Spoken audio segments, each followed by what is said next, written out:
My wife, 33F, has been acting really strange lately, and I'm starting to think she might be cheating on me. With one of the kids she coaches.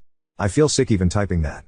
Some background: my wife is an accountant by day, and in the evenings, she volunteers as a soccer coach for a local youth team. She's always loved soccer, and I thought it was great that she was so involved with the kids and the community. But recently, she's been dropping weird comments that are starting to really concern me. It all started about 2 months ago. She casually mentioned one of the boys on her team. He's 17, and I won't say his name for obvious reasons. At first, it was harmless stuff, like he's really talented for his age or he's a natural leader on the field. I didn't think much of it because, well, she's a coach, and it's her job to encourage the kids, right? But then the comments started to get weird. Like one night, out of nowhere, she said, kid's name / has really pretty eyes. They're so striking. I remember thinking, that's an odd thing to say about a kid you're coaching. I kind of brushed it off at first, but then more things followed. Another time, she came home after practice and said, he's so much more athletic than anyone else on the team. It's impressive how developed he is. Again, I tried to shake it off, but my gut started nagging at me. Why is she talking about him so much? Then there's the fact that she's been getting way more secretive. She's always been open with her phone and emails, but lately, she's been turning her screen away from me when she texts or checks messages. I asked her about it, and she just laughed it off, saying I was being paranoid. She's also been staying later and later after practices. At first, she told me it was just because they were prepping for some tournament, but now, even with the tournament over, she's still coming home late. When I ask, she gives vague excuses like, the team needed extra help, or I had some paperwork to catch up on. Here's the thing that really has me spiraling. Last week, I came home early from work. I expected to have the house to myself since she was supposed to be at practice, but when I walked in, I found her sitting on the couch, texting someone with a huge smile on her face. When she saw me, she quickly locked her phone and got super flustered. She said it was just one of the parents asking about game schedules, but it didn't feel right. I don't have any solid proof, but something just feels off. Why would she be talking about this kid's looks? Why is she suddenly so secretive? I haven't been able to shake the feeling that something more is going on. I don't want to accuse her of something so serious without any real evidence, but I also don't want to ignore my instincts. I love her, and I really don't want to believe she'd do something like this, especially with a kid she's supposed to be mentoring. So, Reddit, what should I do? Am I reading too much into this? Is she cheating on me with this 17-year-old, or am I just being paranoid? How do I even begin to confront her about something like this? Any advice would be appreciated. I'm honestly feeling lost right now. Update 1. After reading your comments, I took some of your advice and contacted my lawyer on the evening of my original post. I'll go into more details about that shortly, but before diving into the updates, I'd like to clarify why this post is coming out now and in this format. Unfortunately, after posting, my original post was taken down and I received a 3-day ban from the subreddit. Thankfully, the post was later restored, but I had to wait until the ban lifted to share updates. I did keep track of each development and wrote them out as they happened, so I'll be sharing them in chronological order, just as I intended from the start. In my previous post, I shared some difficult suspicions about my wife, who recently became increasingly close to a 17-year-old boy she coaches. She started making strange comments about his looks, athletic abilities, and personal qualities that went beyond her usual enthusiasm for coaching. Meanwhile, she's become much more secretive with her phone and is often late home from practice without clear explanations. These changes have left me wondering if there's something more happening between them, but I don't have solid proof and don't want to jump to conclusions without evidence. First off, I want to thank everyone for the comments, advice, and support on my original post. Unfortunately, my original post was initially taken down, and I received a 3-day temporary ban from the subreddit. Thankfully, the post was eventually restored after my ban ended. Since I wasn't able to share updates during that time, I've decided to create a new post with all the updates so far, structured chronologically to keep everything organized. Sorry to keep everyone waiting, this is why I'm only updating now, and the last 5 days have also been a whirlwind. I took some of your advice and reached out to a lawyer, well, sort of. An old friend from high school, who's now a successful family lawyer, happens to be visiting this week. While family law isn't exactly what I need, I'd rather speak to someone I trust before hiring a lawyer and potentially escalating things out of control. I'm meeting him for coffee tomorrow and will update you afterward. I'm hoping he can give me some solid legal advice without things getting too intense. I obviously don't want her to be arrested or anything drastic like that, but I also don't know what to do next. Right now, I'm not even angry, just overwhelmed and in shock. It's hard to process that someone I've been so close to over the last 2 years might not be who I thought and could have been hiding something awful this whole time. The last 5 days have been absolute hell. The title is a bit of a giveaway, but pretty much everyone who commented was right, and my own suspicions have been confirmed. After talking to my friend, the lawyer, we agreed that I should confront her with my concerns, suggest looking through her phone together just to put some of my suspicions to rest. I realize how risky this was, but we really didn't have a lot of choice considering there was no clear proof that anything weird had been going on. He suggested that we meet somewhere quiet, but still in a public setting in case she decided to freak out and do something irrational. I decided to take her to our local park where I sat her down on a park bench well away from any crowds of people. When we sat down together, I told her how serious of a situation we could be in and that she must be completely honest with me, and that want to be on her side, but the way she had been acting had led to some serious suspicions. I explained to her that I didn't want to break the trust between us, so had decided against looking through her phone, despite how tempted I was. When I told her the concerns, she immediately got defensive and started denying everything. She called me a paranoid asshole for even suggesting that she would be in a relationship with a minor. She said the fact that I would even question something like this means there's probably something wrong with me and that I must be the one hiding something. Honestly, the way she reacted just confirmed to me that there was something that she hadn't been telling me this entire time, and that without her cooperation, the safest bet was probably just to leave. I suggested that we look through her phone together just to provide me with closure, and even if there was nothing to hide, it would mean a lot to me that she would just humor me, and that it might even be fun to look through together and laugh at how ridiculous I was being. She screamed at me for trying to invade her privacy and that I had massively overstepped the line before storming away from me, back to the car and driving to her friend's house to stay for the night. I don't know what she talked about with her friend, but at around 3 a.m. the next morning I got a really long text from her giving her view of the situation. The messages was as follows. The entire message was considerably long, so I've summarized it for this post. My wife, I really don't think what I have been doing is wrong. It started with me just helping this kid with some extra practice because he was struggling to get the hang of some of the drills we had been working on in that day's training session. These private sessions were becoming more regular, and after about 3 weeks of extra training sessions he sent me a friend request to my Instagram. He wasn't the first one of the team to send me a request, and I wouldn't usually accept them, but as I was giving this kid private coaching sessions I thought it made more sense. He started to send me DMs, so I responded, because I'm not a total asshole. Okay, maybe the texts aren't just about soccer anymore. There's nothing wrong with being friends with a kid. You've always been super close to your younger brother and I've never called you out for being weird. The message then proceeded to say how much of an asshole I was for trying to call her out and trapping her in a situation that would always leave her looking bad. She ended the message by telling me that she thinks that she'll be able to look past this and forgive me for being a total insecure dickhead, and that if I ever questioned her like this again, she would be filing for a divorce. I was in complete shock when I read this response, as I have never seen this side to my wife. This is not the kind, loving, respectful, and open person whom I had married, and it is driving me totally insane. I just don't know what to do. I understand that what she was telling me is not normal, and I can't believe how naive I've been for so long, but I still feel like there's even more going on that she's not telling me. Her long message didn't actually explain why she had been messaging this kid so much and for so long, or why she had been spending literal hours every evening locked in our bedroom or on the sofa just on her phone. IDK, maybe I am just being paranoid? Maybe this is more normal than I'm making it out to be, although this seems unlikely. Should I still try to look through her phone anyway, despite what she's told me? When we had met the previous day, my friend mentioned that this was out of his field, but that I shouldn't contact the police until I was more sure of anything, because if we did end up getting a divorce, and she is technically innocent, calling the police on your wife for providing extra help to a kid she coaches wouldn't look very good for me in a courtroom. 1. If everything is above board and legal, in a potential divorce, his actions could look like prejudice and be used against him when dividing assets/property/spousal support/etc. 2. If they were considered a mandatory reporter, why did they wait? Have a lawyer walk them through the right steps to carefully explain why they waited, how they waited for legal advice to know how to report, etc. Protect themselves legally. 3. The lawyer should then suggest the action that most likely provides protection for the minor, with or without proof from the coach. Is that warning of the parents? What if they don't care? Report to the police. What if they want more evidence? Report to the school/coaching team, etc. Update 2. I did what many people suggested and contacted our local police. Although this would be the preferred option, our current financial position and my current salary doesn't allow me to hire a private investigator. She is also the main earner in the relationship, about 60% of our shared income. Not only can I not afford to hire a PI, but there is also the issue that we have a shared bank account.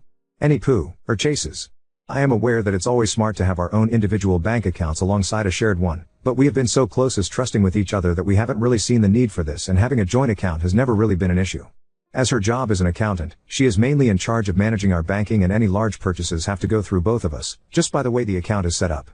This means it would be practically impossible to hire a private investigator without her finding out. After our last conversation, she has moved back after staying with her friend, and we are living in the same home. It is very awkward, and I have been trying to avoid her wherever possible whilst doing my best not to let on that I am trying to dig further. It was about a day after my last post that I decided to contact the police, and after a pretty long conversation explaining the situation, they told me that there was no legal grounds for them to take action without any concrete evidence or clear signs of suspicious activity. They advised me to keep an eye out and call them immediately if anything new came up. I appreciated their time, but honestly, their advice didn't give me a clear path forward. So, there has been a major development to the situation. I am feeling a load of complicated emotions right now, and writing this has been very tricky. Since the police couldn't help, I took advice from many of you and contacted our shared mobile provider. After some back and forth, they sent over out call and SMS records from the past 6 months. These records only cover standard messages and calls. I spent hours combing through these records, trying to find anything unusual, and eventually found what I was looking for: a lot of messages and calls with a specific unknown number. After digging into it, I realized that this number wasn't the kid's. It belonged to his dad. Suddenly, things clicked, and at the same time, I was thrown into a whirlwind of emotions: grief, anger, disbelief. In a weird way, I was also somewhat relieved. I don't know for sure, but what I think has been going on this entire time is my wife has been having an affair with this kid's dad, hence her recent obsession. Knowing full well that she couldn't openly talk about her relationship with his dad, it appears she has been using his son as an outlet to talk about him in our daily lives without arousing too much suspicion. In some strange way, I even feel a hint of relief. If I'm right, at least she wasn't involved with a minor. This still feels like a betrayal, but one that's more bearable than the alternative. Looking through the messages, I can now see that she is obsessed with this man, and it looks like they are in love.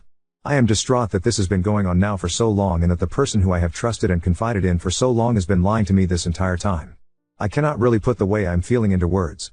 I can't be certain that nothing inappropriate happened between her and the kid, but this explanation now feels more plausible to me. Still, I feel like I'm mourning the person I thought I knew and loved. The woman I've been with for 6 years, whom I trusted completely, has been hiding this from me, and it's crushing. I honestly don't see any way of working through this, so I've contacted a divorce attorney and am filing for a divorce. She isn't aware yet, as my lawyer and I are just making everything final before serving her with the papers. I am also looking for a new apartment that I can move into when this becomes more final. My father passed away 10 years ago from lung cancer, and my mom just passed away pretty recently during lockdown. I have one brother who lives on the other side of the globe and have very little contact with him nowadays. I haven't seen him since my mom's funeral, and my wife has really been the only person who has been alongside me through these tricky last few years. She has family, both her parents are still alive, and she is very close to her sister. I have no idea if any of them know anything about what's going on, but I know she tells her sister everything. Also, most of my friends are also friends of hers, or in a relationship to one of her friends, as I was new to the area when we met and didn't know many people. I don't really want to put them in the situation of having to pick sides, but also could really do with a close friend to express my feelings to. As far as the kid and his dad, I still don't actually know who they are. I don't tend to get involved with her work, like volunteering. I have never met anyone on the team she coaches or any of their parents. So, I obviously don't know anything about this guy. In none of the messages was there any mention of a wife or girlfriend, only the name of his son. At this stage, I don't think it's my responsibility to try and inform the family of the guy she's been seeing, as I literally don't even know who he is. I don't plan on confronting her about everything I have found out, but will definitely answer any questions if she asks why I'm so suddenly asking for a divorce //. I would really like to hear if anyone else has had similar experiences and what would be the best way to move forward. Update 3. I said I got records from our shared phone provider, but the truth is, I actually went through her phone. I was nervous about admitting this on here and worried about potential consequences. But in retrospect, I feel I had good enough reason to check, and the phone was purchased using our shared bank account, which could give me a valid claim for accessing it. If it counts for anything, I did try to contact our shared service provider, but they told me they don't give out any specific personal information, this includes messages, to anyone but the police, for security and confidentiality reasons. When looking through her messages with Hot Soccer Dad, the same name kept coming up and it became clear that this was the kid. The messages made it quite obvious who it was, as they were often using the kid as an excuse to stay in contact. The conversations were overly flirty, and it was quite obvious that something was going on between the two of them. On top of this, it looks like they have met up several times for coffee after practice. I don't know where the kid goes in that time, as there is still no mention of his mother, and I still don't know much about the kid's family situation. With all that said, I'm relieved to say that things are finally moving forward. I decided to meet with a divorce attorney who has been fantastic and am in the process of finalizing everything. I'm now set up in a temporary apartment with a separate bank account. It was surprisingly easy to open, and I regret not doing it earlier. The freedom it's given me has been a massive weight off my shoulders. I'm not naive anymore and I have no intention of dragging this out, but know things may still get complicated. Though, after a lot of stress and uncertainty, I'm finally starting to see the light at the end of the tunnel, and it's a relief to think she'll soon be out of my life. The last real piece of bad news in this update. Her family, especially her sister, is fully aware of the situation but has chosen to side with her. I've never been the biggest fan of her sister, to be completely honest, but never to this extent. I've been receiving aggressive messages from her sister, calling me selfish and threatening to ensure my wife gets everything. They've even implied that they use their family's financial resources to back her legally, as they're well off and have offered to cover her costs. To add to this, there are some legal loopholes regarding outshared assets, including the house, which could mean I have a lot more to lose in this than I expected. This has been a humbling and, in some ways, eye-opening experience. I always assumed infidelity, or these kinds of situations, would be easy to spot.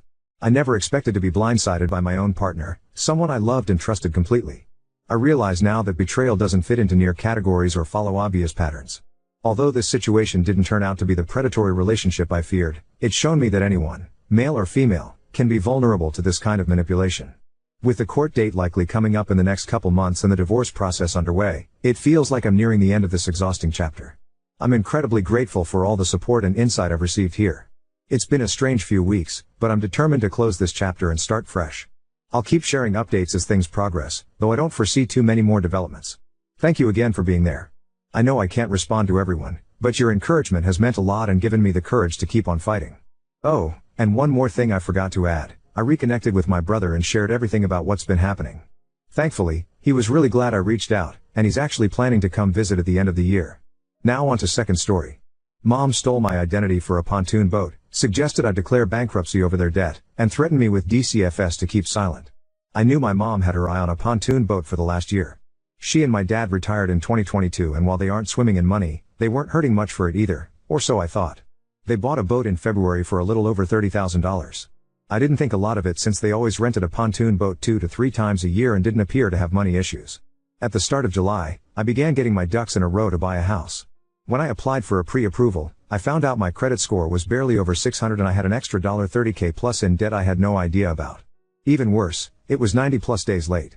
I told the lender the account wasn't mine and he said my identity had probably been stolen, but it was probably someone close to me as the money would have had to go to a bank account with my name on it. I shared a bank account with my ex-fiancée and asked the bank to look into it.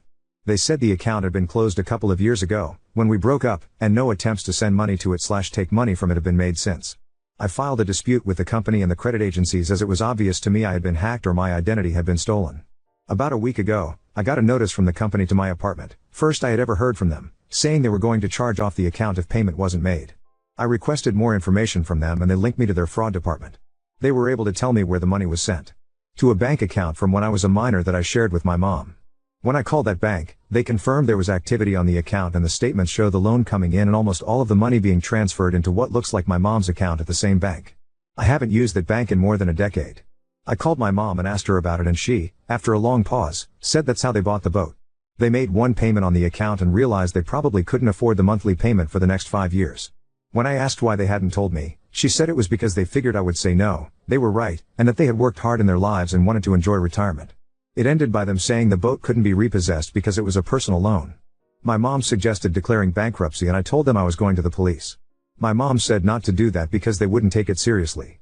When I told her I was doing it anyway, she hinted that she might have to call DCFS on me. My 2-year-old burned themselves on a hot pan earlier this year. Simple ER visit and was told accidents happen. He's fine, regarding an unsafe home. I think I'm still going to the police because declaring bankruptcy would make it impossible to buy a house. Update 1. I filed my police report the same day as my first post. The officer and I talked for probably 20 minutes and I printed out a statement from the bank. I spoke with a detective a couple days later for another 20 minutes. Fast forward about 2.5 weeks and my dad called saying my mom had been arrested. He said an officer and a detective showed up at their house asking to speak with her. When she went onto the porch, they grabbed her and arrested her. The detective, same one I talked to, explained they had a warrant. My mom has never been in trouble with the law in her life and she got arrested on a felony. They tried talking to her and she immediately requested a lawyer. They stopped asking questions but didn't let her see a lawyer right away. My dad was furious but the detective told him to have a lawyer go down to the county jail in the morning before she went to the judge. The next morning, apparently she and the lawyer talked and she was released in the afternoon with a new court date. About a week later, I get a call from DCFS requesting to meet with me about my son. I had nothing to hide so I agreed. We spoke for about half an hour at my apartment and I explained the situation. She seemed understanding and told me there are no obvious issues, she just had to follow up on a report. I will say if I'm ever in trouble, I'm hiring her lawyer. The case was dismissed at her next court date in late September.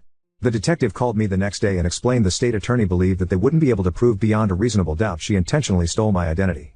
He said he figured it was a BS reason because he had documents from the bank and loan company. He said the state attorney drops a lot of cases, even open and shut ones, especially when it's not violent and they have a hired attorney. She never made a statement other than her attorney telling the detective she didn't do it. He also said the loan company might go after my mom in a lawsuit. What brings me back here is that a couple weeks ago the account dropped from my credit. Even better though, I got a letter from DCFS yesterday saying the allegation against me was unfounded. I'm never talking to my piece of trash mom again.